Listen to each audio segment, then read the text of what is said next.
नमस्कार दोस्तों, मैं दीपेंद्र सिंह राठौड़ आप सभी का हार्दिक स्वागत करता हूं कोचिंग वाले पे। और आज का जो हमारा करंट का टॉपिक है बहुत इंपॉर्टेंट है। इंपॉर्टेंट कैसे है पहले वो बात कर लेते हैं। अभी रिसेंट में हुए यूपीएससी के सीएससी का जो एग्जाम होता है उसमें यहां से एक सवाल आया था, सीडीएस में भी यहां से एक सवाल आया था, छोटे मोटे और भी क्वेश्चन हैं, सॉरी एग्जाम्स हैं, उनमें भी यहां से क्वेश्चंस आए थे और आगे भी आने की संभावनाएं हैं। ठीक है, और टॉपिक क्या था? टॉपिक था रामसर साइट के बारे में, कि रामसर साइट्स जो है भारत में, अभी आप सबको पता होगा कि भारत के अंदर 49 रामसर साइट्स है। तो इन्हीं से रिलेटेड क्वेश्चंस कई बार पूछ ली जाते हैं, जैसे नई कौन सी ऐड हुई, कितनी साइट्स है, पहला रामसर समिट कब हुआ था, भारत ने इस समझौते पर कब साइन किए, इससे रिलेटेड क्वेश्चंस आते रहते हैं। ठीक है, तो अब आज का टॉपिक हम लोग देखते हैं। आज के टॉपिक में क्या है कि भारत में एक नई रामसर साइट जो है, नई आर्द्र भूमि अधिसूचित होने वाली है और जल्दी ही आपको ये 50वें रामसर साइट के रूप में दिखाई देगी। अभी तक 49 हमारे यहाँ पे रामसर साइट्स है। अगली कौन सी होगी? मैनार गांव है उदयपुर के पास में, ये नाम आपको याद रखना है, मैनार गांव। बर्ड विलेज इसको बोलते हैं, पक्षी गांव इसको बोलते हैं। ये हमारी 50वीं साइट होगी। ठीक है, कितने नंबर की? 50वीं नंबर की। अब इसके बारे में हम चर्चा करेंगे, उससे पहले हम थोड़ा सा देख लेते हैं कि ये रामसर साइट एक्चुअली में होती क्या है, किसे आप रामसर साइट कहोगे, आर्द्र भूमि है क्या। ठीक है, और ये समझौता कब हुआ, भारत ने कब साइन किया, इससे रिलेटेड छोटे मोटे फैक्चुअल डेटा वाले जो क्वेश्चन होते हैं वो हम देखते हैं। ये एक आपको याद रखना है, भारत में अभी अभी का मतलब जब मैं ये वीडियो रिकॉर्ड कर रहा हूं तो है जून 2022, 28 जून 2022, तब तक 49 रामसर साइट्स है। अब 50वीं ऐड हो जाएगी मेंड्रा। ठीक है, आपको याद रखना है। और एक बड़ी बात, 2022 में अब तक 2 नई साइट इसमें जुड़ चुकी है। पहले 47 थी, इस साल 2 नई जुड़ के 49 हो गई है। कौन सी जुड़ी? 2। एक जुड़ी है यूपी के अंदर है बखीरा, ये रहा, यहां आप सबको पता होगा आई होप इसके बारे में। एक तो है बखीरा और दूसरा है गुजरात में खिजाड़िया, यहां दूसरा गुजरात का खिजाड़िया। ये 2022 में ऐड हुई है और इसी साल आप देखोगे कि मैनार भी इसमें ऐड हो जाएगी और भारत में आर्द्र भूमियां जो है, वेटलैंड्स जो हैं, उनकी संख्या बढ़ के कितनी हो जाएगी? अब 50 हो जाने वाली है। ये आपको याद रखना है। आपको इन साइट्स के बारे में थोड़ा बहुत पता होना चाहिए कि ये एक थोड़ा सा मेमोराइज कर लीजिए, एक बार का देख लेना। 50 की मतलब 49 साइट्स कौन कौन सी, कई बार पूछ लिया जाता है 4 ऑप्शन देके, उनमें से एक जो है रामसर साइट नहीं होगी और आपसे पूछ लिया जाएगा बताओ इनमें से कौन सी रामसर साइट नहीं है। ठीक है, और याद रखना चिल्का लेक जो है वो भारत की पहली रामसर साइट है। सबसे बड़ी कौन सी है? सुंदरबन डेल्टा, ये रहा। सुंदरबन डेल्टा वाला जो एरिया है वो सबसे बड़ी रामसर साइट है भारत की, दुनिया की नहीं बोला है मैंने। ठीक है, भारत की। चलो भाई, अब चलते हैं अपने कुछ डेटा के ऊपर कि आर्द्र भूमि आप किसे कहोगे। तो कुछ खास नहीं होती आर्द्र भूमि, एक जमीन का टुकड़ा ही है, एक जमीन का हिस्सा है जिसमें क्या होता है, स्थायी रूप से या तो किसी मौसम में, ठीक है, स्थायी रूप से क्या हो सकता है कि या तो कोई फिक्स मौसम है या फिर साल भर, वो पूरे मौसम या फिर साल भर वो जो जमीन का हिस्सा है, वो जमीन का हिस्सा पानी से सैचुरेटेड रहता है, मतलब सरोबार रहता है, ढका हुआ रहता है। ठीक है, ऐसा अगर है तो उसे पहचान दी जाती है रामसर साइट के रूप में। अब किसी आर्द्र भूमि को अगर आप रामसर साइट कह देते हो, इससे क्या फायदा होगा? मत कहो, है ना, कुछ तो फायदा होगा इससे। तो देखो, अगर रामसर साइट अगर किसी आर्द्र भूमि को या किसी वेटलैंड को अगर रामसर साइट का दर्जा मिल जाता है तो कुछ फायदे हैं। उसके फायदे क्या हैं? उसका संरक्षण होने लगेगा। कुछ क्राइटेरिया हैं जो फॉलो करने पड़ेंगे। अब संरक्षण करने की क्या जरूरत है? देखो, आपको मैं एक डेटा बताता हूं, दुनिया भर में जितना मछली का उत्पादन होता है उसका 2/3, 2/3 मछली उत्पादन सिर्फ वेटलैंड से होता है। ये जो जितनी दुनिया भर में हमने रामसर साइट्स चिन्हित कर रखी है आज तक, अभी तक ये नंबर हो गया दुनिया भर में लगभग 2400। ये भी याद रखा जा सकता है, 2400 से थोड़ी सी ज्यादा है। ठीक है, 2400 के आसपास दुनिया भर में रामसर साइट्स है और ये साइट से दुनिया भर का मछली उत्पादन 2/3 होता है, ये याद रखना। और लगभग 40% जीव जो है वो प्रजनन कहाँ करते हैं, इन्हीं वेटलैंड्स के आसपास या इन्हीं एरियाज में करते हैं।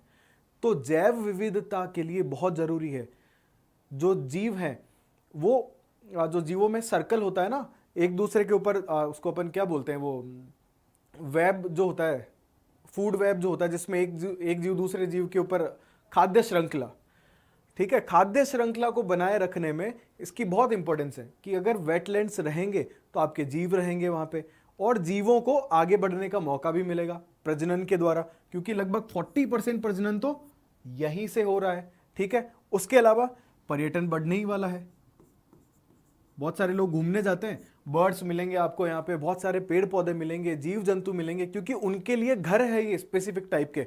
जैसे मैंग्रोव फॉरेस्ट है, मैंग्रोव वन है, वो क्या होंगे, समुद्र के किनारे पे ही मिलेंगे आपको ऐसे पेड़ जिनकी जड़ें जो है ना ऊपर ऊपर उठी हुई होती है और पानी के अंदर लगे हुए रहते हैं। देखा होगा आपने खारे पानी के अंदर मैंग्रोव फॉरेस्ट। वहीं पे कुछ स्पेशल टाइप के जानवर रहते हैं, कुछ जीव रहते हैं, कुछ मछलियां रहती है, वो सब वहीं पे रह सकती है। अगर इन आर्द्र भूमियों का इस्तेमाल अगर हम लोग अपने फायदे के लिए करने लगें तो धीरे धीरे आर्द्र भूमि हो जाएगी खत्म, और इसका असर सीधा सीधा हमारी जैव विविधता पे पड़ेगा ना। अब हम कैसे यूज ले रहे हैं, जैसे हमने क्या किया, आर्द्र भूमियों का इस्तेमाल ले लिया हमारी खेती के लिए, कृषि के लिए यूज ले लिया। हम लोग शहरीकरण कर रहे हैं, है ना, शहर बढ़ते जा रहे हैं, तो वेटलैंड्स को अपने कंट्रोल में ले लेके हम लोग खत्म करते जा रहे हैं। और पर्यटन के लिए मान लो कोई वेटलैंड है, वहां पे रिजॉर्ट्स बन गए और बन गए, रोड बन रही है, रेलवे का प्रोजेक्ट चल रहा है, तो वेटलैंड तो कैसे भी करके खत्म हो रहे हैं ना। तो इन वेटलैंड्स को बचाने के लिए रामसर साइट्स में दर्जा दिया जाता है। ठीक है, अब इसकी शुरुआत कहां से हुई, शुरुआत होती है रामसर समझौते की 1971 में। रामसर क्या है, एक ईरान में शहर है, कैस्पियन सागर का नाम सुना होगा आपने, कैस्पियन सी के तट पर एक शहर है जिसका नाम है रामसर, ये पड़ता है ईरान में। ठीक है, तो बात है 2 फरवरी 1971, 2 फरवरी 1971 को ईरान के रामसर शहर में क्या हुआ था, एक समझौता हुआ, एक कन्वेंशन हुआ। उस कन्वेंशन में कहा गया कि हम लोग दुनिया भर की आर्द्र भूमियों को क्या करेंगे, चिन्हित करेंगे और उनको रामसर साइट्स का दर्जा देंगे। ठीक है, ये बात कही गई, इसे लागू कर दिया गया 1975 में, लागू 71 में नहीं हुआ है, 1975 में इसे लागू कर दिया गया, लेकिन अभी तक इसका भारत हिस्सा नहीं था।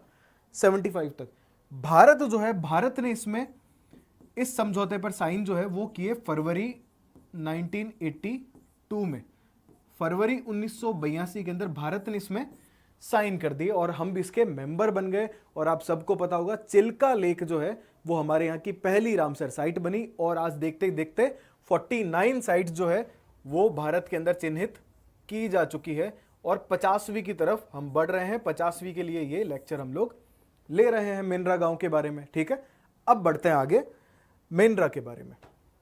तो मेंड्रा जो है वो उदयपुर में एक गांव है। ठीक है, वहां पे 2 झीलें हैं, तालाब है, बहुत ज्यादा बड़े भी नहीं है, तो 2 झीलें हैं, एक का नाम है ब्रह्मा और एक है धांध।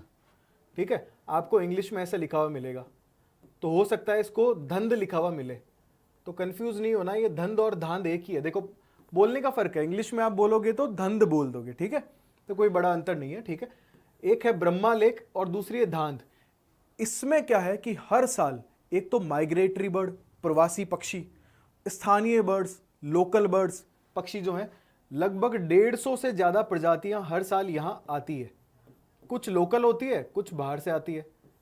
ठीक है, उन प्रजातियों के अंदर कौन कौन से बर्ड्स हैं, जैसे एक है लैपविंग, ये दिखाई दे रहा है आपको, फ्लेमिंगोज, ये तो खूब देखे होंगे आपने, फ्लेमिंगोज राजस्थान में काफी सारे आते हैं। ऐसे ही पेलिकन नाम का है, ये यहाँ पे अपने मछली स्टोर कर लेता है, फिर अपने बच्चों के पास जाके पूरा मछली उगलता है ना, थैली सी होती है उसमें रख लेता है। हेडेड गूज, बतख ही है एक तरह से। कॉमन टील, ये भी बतख ही है। पिंटेल एक बतख की ही प्रजाति है एक तरह से। ठीक है, ये सब ऐसी 150 से ज्यादा प्रजातियां मेंड्रा गांव के आसपास आती है, और ऑलरेडी उस गांव को बर्ड विलेज कहते हैं। ठीक है, बहुत सारे जो नेचर लवर लोग हैं, या वो लोग जो बर्ड्स को बहुत पसंद करते हैं, पक्षियों को बहुत पसंद करते हैं, यहां जाते हैं, बहुत सारे लोग हैं। ठीक है, उदयपुर के पास में मेंड्रा गांव। अब फायदा ये होगा कि जैसे ही इसको आप रामसर साइट में शामिल कर लोगे, तो एक तो मेंड्रा गांव के आसपास पर्यटन बढ़ेगा, दूसरा, ये जो मेंढरा वाला इलाका है इसका संरक्षण जरूर होने लग जाएगा। संरक्षण कैसे? आपने देखा होगा कि ज़्यादातर आउटर एरियाज में, शहरों में तो नहीं है, आउटर एरियाज में क्या होता है कि जो बर्ड्स होते हैं उनका शिकार बहुत बड़े पैमाने पे होता है, क्योंकि लोकली लोगों को पता होता है कि इनमें से कौन सा खाने लायक है, कौन सा नहीं खाने लायक है, तो उनका शिकार किया जाता है। अब जैसे ही ये सब हो जाएगा तो इन बर्ड्स का संरक्षण हो जाएगा यहाँ पे, ठीक है। वेटलैंड के ऊपर कोई कब्जा करना चाह रहा है या कोई खेती करना चाह रहा है, आपका गांव बढ़ रहा है, ये सब नहीं होगा। वेटलैंड को पूरी तरह से संरक्षित कर दिया जाएगा, ठीक है। तो ये सब आज के लेक्चर में था। एक बात और रह गई है, वो हम देख लेते हैं। राजस्थान में ऑलरेडी 2 वेटलैंड्स हैं। कौन कौन से हैं?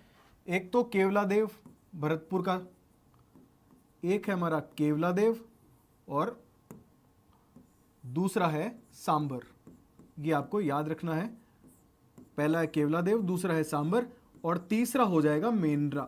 मेंढरा पक्षी गांव, या फिर सिर्फ मेंढरा भी कह सकते हो, कोई गलत नहीं होगा, ठीक है। ये आपको याद रखना है। ऑलरेडी 2 है यहाँ पे राजस्थान में, तीसरा ये होगा। और भारत में कितने नंबर का हो जाएगा? 50 का, 50वें नंबर पे, मतलब 50 जो है राजस्थान मारेगा, है ना। ओके, तो ये सब था आज के वीडियो में मेरी तरफ से। बहुत छोटा सा लेक्चर है, ज़्यादा कुछ नहीं है। रामसर साइट के बारे में जो एक जानकारी जो मोटी मोटी होती है वो मैंने आपके सामने डिलीवर कर दी है। फिर भी कोई क्वेश्चन रहता है तो ज़रूर से कमेंट में बताओ, और अगर आपको किसी स्पेसिफिक टॉपिक के ऊपर वीडियो चाहिए तो वो भी आप हमें कमेंट करके बता सकते हो। हमारी पूरी कोशिश रहेगी कि वो टॉपिक आपके लिए लाया जाए, चाहे वो आपके सिलेबस का हिस्सा हो या ना हो। अगर आपकी क्यूरियोसिटी है तो बिल्कुल बताइए, मैं आपके लिए वो वीडियो जो है वो लेके आऊँगा, ठीक है।